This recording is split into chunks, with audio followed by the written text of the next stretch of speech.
Makube kuhle ukuguqa kwami ebandleni lonyazi lwezulu. Amen. Siyabonga abantwana abangcwele ukuthola ithuba okuguqile usakhilo kaGwala. Ngiyocela uphethe iBhayibheli angivulela incwadi kaGenesisi 2. Ivesi lokuqala igcine kwelesithathu. Uthi omunye umshumayeli ngenye imini uNkulunkulu kwayena uqobo lwakhe uyinazaretha amaNazaretha. Amen. Ngoba lobuNazaretha nemithetho yobuNazaretha ethi uShembe unyazi lwezulu thina siyisizwe sasezulwini. Amen. Wasephelelisa izulu nomhlaba. Ithi incwadi bosokuphelelisiwe ukwakhiwa kwezulu nomhlaba Kanye nombuthano wakhe wonke. kanye nakho konke uNkulunkulu waqeda ngosuku lwesikhombisa imisebenzi yakhe abeyenzile. kuthiwa kwathi ekufika usuku lesikhombisa esingalo namhlanje uNkulunkulu wayesekuqedile konke owayekwenzile, kusho ukuthi wagcina ukusebenza umsebenzi wezulu nomhlaba izolo. Waphumula ngosuku lwesikhombisa emsebenzini yakhe yonke abeyenzile. Kwathi makushona ilanga izolo wayesiyaqeda. uNkulunkulu wabusisa usuku lwesikhombisa walungcwelisa.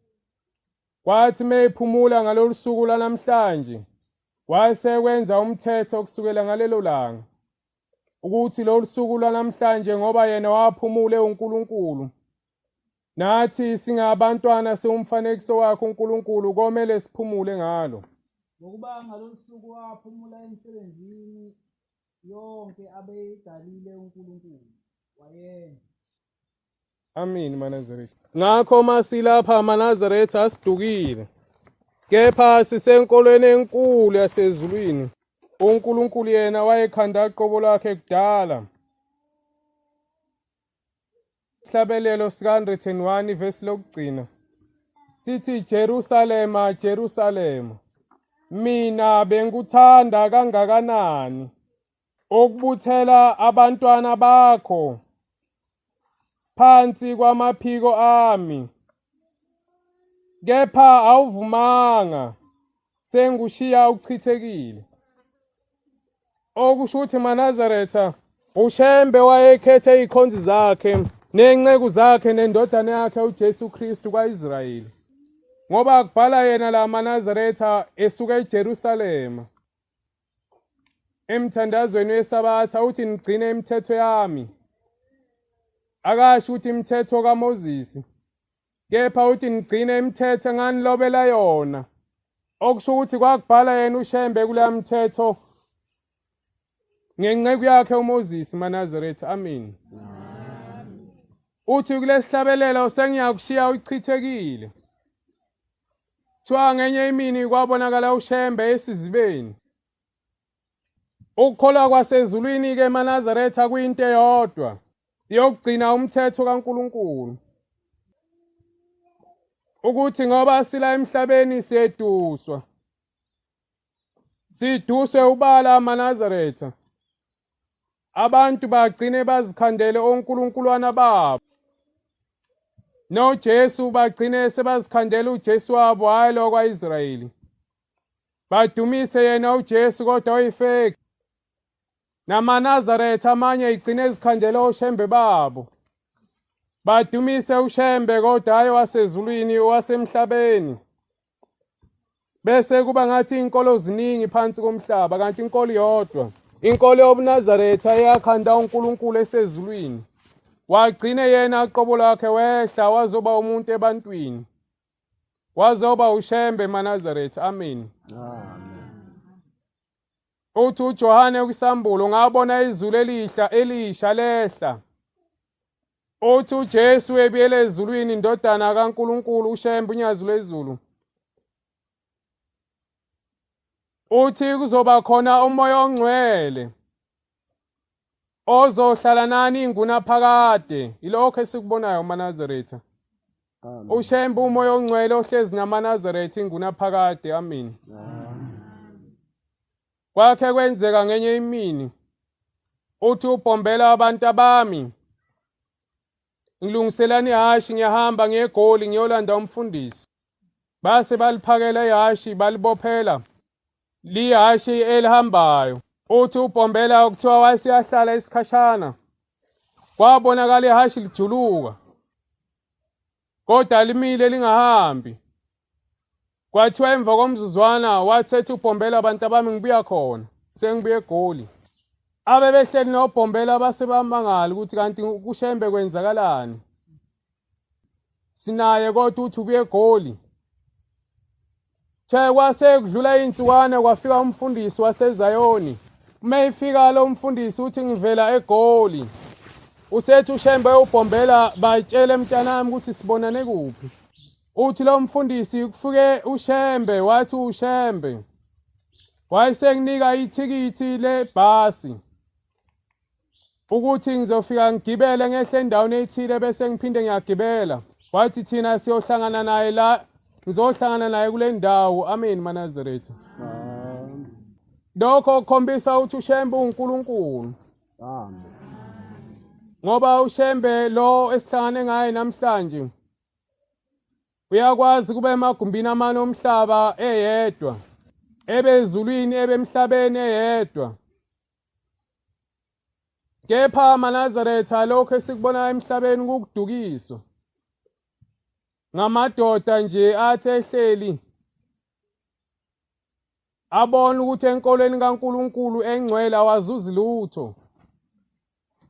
Ngakho thina ikuphi esingakwenza? Kube ngathi kuyinkolo, kube ngathi kukholwa, bese siyazuza ngakho. Eminyakeni eminingi kwakhe kwenzeka emazweni aphesheya. Indoda nje yaseNgilandi yayisibiza amadoda ayigwili ahola umhlaba. Yayisiyalibuka leli iBhayibheli elingcwele. Kwase kuyabonakala kulo ukuthi umali kulesi simo elaliyiso kuqala angeke kusebenzeke kahle kule nkohlisa abazanayo. Wayeseshaya umthetho uLuther eminyakeni engama-1600 lokuba hayi leli iBhayibheli asilibhale kabusha. Incwadi ethile asiyikhiphe kulo. Ngoba abantu ngeke bakwazi ukukhohliseka kusana lezi incwadi kuleli iBhayibheli. Base bavumelana. Base bayikhiphe incwadi eziningi kakhulu. Ezinye zazo ezaziphethe izambulo zikaNkulunkulu engekafika emhlabeni. La uNkulunkulu owayexoxa khona ukuthi mase ngifika emhlabeni ngizobonakala kanjani. Mase ngisofika emhlabeni kuzokwenzakala ini. Lamadoda wonke asiyavumelana asakukhipha lokhu. Kuza uma sebedusa isizwe seduke kahle. Kuthi ngenye imini uConstantine naye wayeseba negalelo, kodwa umbono wakhe kwakukushintsha usuku lweSabatha. Kushintshwe kuzokhonzwa ngosuku lweSonto, iSunday. Base bekwenza kwenzeke maNazaretha ngenxa yemali nokwedusa kwabantu. Kuthi ngesikhathi kufika uBhombela kezweni lakithi ethi kunjalo emagqumeni akithi ohlange nawe awumncinyane kunababusi bakwaJuda. Kwaqala lapho-ke maNazaretha ungezwani nabakhandi bey'nkonzo lezi zamafeki noma lezi inkonzo zokuyikhandela. Bazenza abantu abakhonza uNkulunkulu. Okuba buhlungu kakhulu-ke maNazaretha kuba abantu abaya kuzo, ngoba iningi lazo lisuke lingazi. Lisuke lingena lithi lodumisa uNkulunkulu, ingakho uNkulunkulu kwesinye isikhathi abahawukela. Egcine seyilalela imithandazo yabo, yize imithetho yakhe bangayigcini. Ngoba uyabona ukuthi bedukile, futhi bathi bedukile nje benjengabantu abathatha isipokwe oyesokuthi ngisho sehambe emeveni ehamba ehlathini elingakanani kodwa angesabi ezibonela la kufanele ukuthi aye khona. Bese lobo bupokwe bakhe ukuthi mefika emzini waseNazaretha eBuhleni bese buyaphela kudamuka ebona ukuthi hawu iminyaka eminingi bengihlezi bomnyameni. Ukuthi iManazaretha noma abantu basemhlabeni nathi sibuye sibe nenkinga emqondweni. Ngisho selibizwa leli gama lesonto kuthiwa American God. Kungabi bikho kwethuka ukuthi ngempela uNkulunkulu waseAmerika nami uhlangana kanjani. Kwakhona eAmerika iyodwa mina engahlangani nayo wakhe waba khona yini uNkulunkulu kuyo. Kusho unyazi lwezulu ethi nathi bantu sinenkinga. Ngisho sebangasafihlanga bakubeka kwabasobala. Bathi American God. Kepha siyaya siyongena khona. Leli bandla ke lasezulwini eManazaretha. Ababusi bomhlaba baqala kulizonda khona lapho ukubhombela. Meloba lesihlabelelo esasiyihubo lakwaZulu. Esithathe esifake esihlabelelweni siba isihlabelelo sala ekhaya ekuphakameni emzini oyingcwele siya kuwo. Ethi lalela Zulu. Lalela abantu bengiphethe. Ethi ngizwa izizwe zivungama okwezinyoni ezamahlokohloko. Ethi bayiqedile insimu leya kwaZulu Manazaretha insimu evundile. Kuthiwa aseyakubuka lokukhuluma. Bese lenkolo bangayithathiso kwenkolo. Abanye bebethi hayi leli iqembu lepolitiki elicasha ngenkolo. Ngoba konke akushoyo uShembe ukhipha abantu ekweduke esibadukisile ubabuyisela kwekuyikho. uShembe ke kwesinye isikhathi wayebaqinisele naye isandla kwesinye isikhathi akhe bayekele bazibone ngathi umhlaba bawuphethe eManazaretha. Amen. Thiwa ngenye imini wakhe wangena la eMgungundlovu mengaphosisi. Wayesiyabafungela ukuthi kusukela namhlanje ngifuna abantwana abamnyama bahole. Thiwa kwase kushaya ucingo kushayela inkantolo ephezulu. Kwathiwa sinenkinga la kufika umuntu omnyama. Igama lakhe liuShembe. Uthi ufuna kushaya umthetho ukuthi abantu kumele bahole. Inkantolo ephezulu yashayela inkantolo yasePitoli. Kwathiwa kodwa indaba ebuhlungu noma indaba ezana lomuntu uyasifungela ukuba uma singakwenzi lokho sizombona ukuthi ubani. Ngokucubungula kwabo ke nokumazi uNkulunkulu kwahamba isikhathi abase bayivuma lento kaShembe. Yayisisa inomntana wakaphinda ngene uButhelezi esayinele ukuthi abantu bazohola impesheni. Kwahamba kwaholela ngisho nezingane ezincane ngomsa kaShembe unyazi lwezulu. Amen. Luyakuphinda ngenye imini uthingo lwamakhosazana. Kufika amaphoyisa emzini oyingcwele afuna ukungena nezicathulo. Bayaphuthuma befundisi bayobika enkosini ukuthi inkosi abantu bomthetho bathi abakwazi ukukhumula izicathulo uma bangena emasangweni.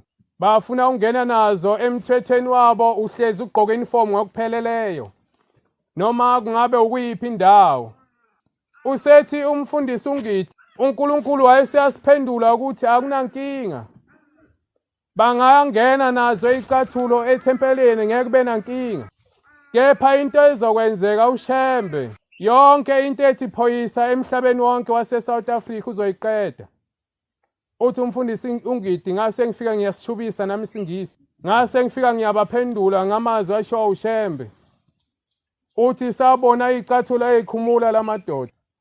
Uthi ubhombela mhla ithi inkosana ehlala phansi base bayajova. Befuna ukubona leli gazi. Abanye abashoyo izingakaze ngibone kuthiwa noZaroste wakhuluma ngakho. Ukuthi umuntu wasezulwini uba negazi elimhlophe elakha libi bomvu. Kuthiwa mase bejova labantwana abayingcwele bayibangise entabeni engcwele inhlangakazi ngaleso sikhathi. Ubhombela uma ebuya khona ubabhalela incwadi. eyokuthi imbuso obusayo ngiyabona ningidelelile. Okungidelela kwenu nami ngicasukile. Ngiyacela ke ukuba uma ningangihloniphi kanje sitholane phezulu. Kepha nina nginika ilungelo lokuba nikhethe indawo la nizotholana khona nami. Kungabi nabantu besifazane khona. Nezingane ezincane zingabi bikho. Bese sitholana phezulu empini. Chombutho ngaleso sikhathi wayesuyayifunda lencwadi. Wasiyakhumbula.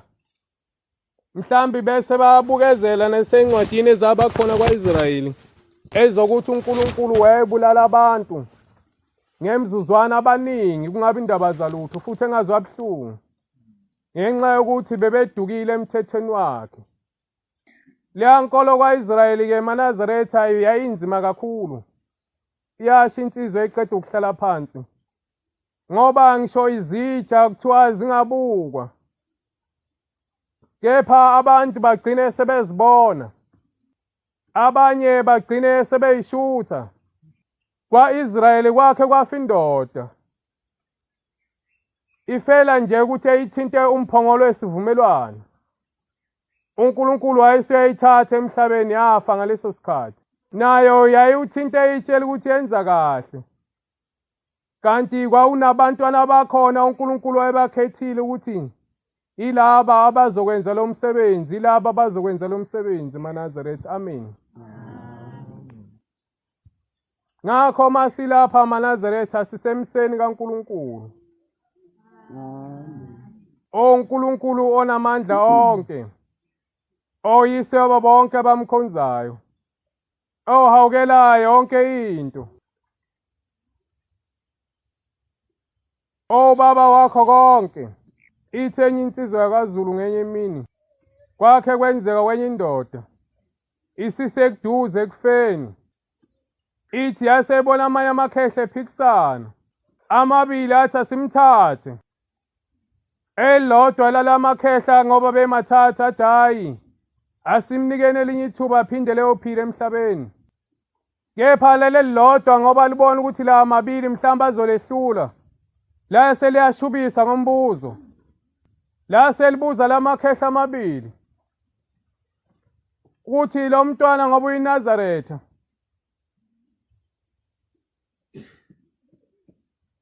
Kuloko kubili okuthathwa asenzela khona ekhaya. Yizo kunye kwakhona kungafinyelelanga. Kepha niyawukhumbula yini nalo umsebenzi wawenza ukuthi sajabula ngawo. Manje uma simthatha okunjengalokhwana nasobuye sikuthathe kuphi. Kuthiwa lamakhehla yize emabili. Kepha kwabanzima ukuthi kuphume impendulo. Yayiphendula leli khehla elibuze umbuzo lilodwa. Kuthiwa yayiseyaphaphama yathola ithuba lokusibili lokuphila eManazaretha. Amen. Isithi le insizwa yakaZulu. Ezinye zezinto noma zemsebenzi umuntu esuke yenza. Ekhaya ahlala kulo. Emqondweni wakhe kusuke kuduma ukuthi hayi. Uma ngibambe le nkukhu ngaya nayo emsamo kusasa kuze imali eningi. Noma ngothi ngivuka kusasa konke engikufisa ngempilo yami. Noma ngenhliziyo yami kusukela ngazalwa bese kuyafezeka. Ithi le insizwa bese kungabi njalo. Ithi lokho bese kungenzeki. Bese omunye ngenye imini ebone ngathi kwenza umsebenzi nokungawenzi kuyefana. Kanti eManazaretha akufani. Kukuthi kwesinye isikhathi zenzeka izinto ungayiboni. Ngokwenzeka kwazo wena ubone ngathi hayi. Kube bashilo ngesikhathi zenzeka izinto ukuthi ngoba kwenzeka lokhu sikwenza ngoba wena wenza ukuthi. Bese uyabona ngalelo langa ukuthi akufani. Kufana naye uShembe lo esingayo unyazi lwezulu. Ngathi wena uma ubuka empilweni yakho ubone ngathi akakwenzeli lutho. Ngathi wena akakuthandi.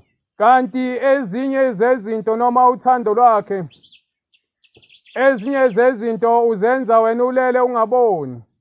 kuthi uma uvuka ekuseni uzibone uvuka ngoba kwakufanele uvuke. Kuthi ngoba wena ungayibonanga ifika kuwe, ungambonanga uShembe ekudakule engozini, ufahla kamathambo. Kuthi uma uxoxa umuntu ethi mina ngafahla kamathambo ngolala noma inyanga ezintathu noma zisithupha e-ICU, ngase ngiyaphila ngoShembe.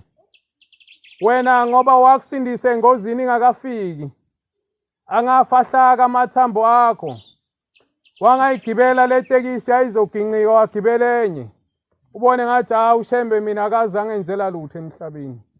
Kanti maNazaretha impi kamoya iningi, umsebenzi kaShembe mikhulu. Kwanakho ukuthi ekusebenzele ungabonanga maNazaretha kuyisibusiso esikhulu, kuyinto enkulu. Ngoba kuyawulekelela nomzimba wakho ekubeni uphile kade noma ungazizwa izinhlungu. Nengqondo yakho ibe sesimene esihle. Ngiyakhumbula nami ngenye imini kufika insizwa nezibhamu kulwamuzi esihlala kuwo, zadubula isikhathi eside. Lokho kwakudala ukuthuka okukhulu, okokuthi noma imoto isidlulela ngomgwaqo isigudla khona, emqondweni kubuye ukuthi uthi abasiphindi yini namuhla.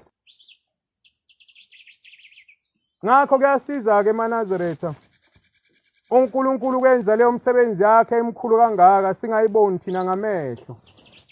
Noma kulezo ingozi nobubo ofanele busehlele bungasehleli, ngoba kokunye uyabonga ngoba uphilile. Wasinda engozini, kepha inyama yakho bese babuthakathaka impilo yakho yonke. Ushembe uNkulunkulu maNazaretha, amen. Ngekhathi zonke, kepha kubiza maNazaretha ukuba iloyo naloyo. Lokhu uShembe akushoyo ukuba sikwenze, lokhu osuku namandla okukwenza, okubile kuthathu maNazaretha ukwenze. Ungaveli uhlale nje ungenzi lutho.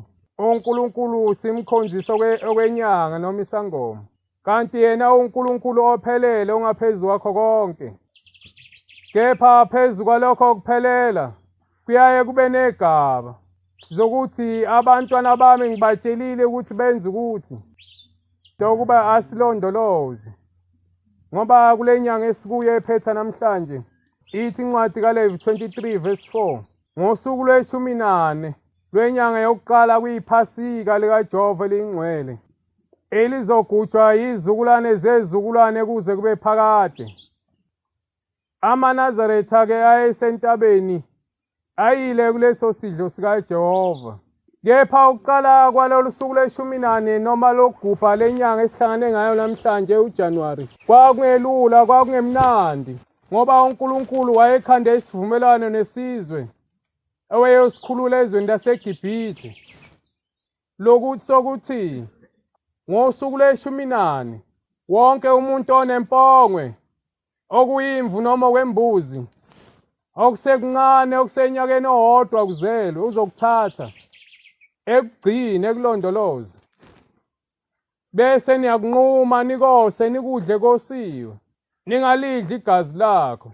Kepha leli gazi nilithathe nilininde ezicabheni zezindlu zenu, kuzothi mina Jehova ngo-12 ebusuku bese ngiyafika ngiyabulala. uShembe uyabulala maNazaretha, amen.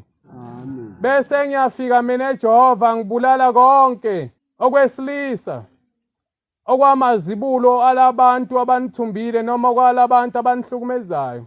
Ngizobulala umuntu, ngibulale imbuzi, ngibulale inkomo, konke okweyinzalo yokuqala ngokubulala. Ngizofika nengilosi zasezulwini ezinolaka. Kuthiwa kwakuyisizwe esilalelakho-ke maNazaretha.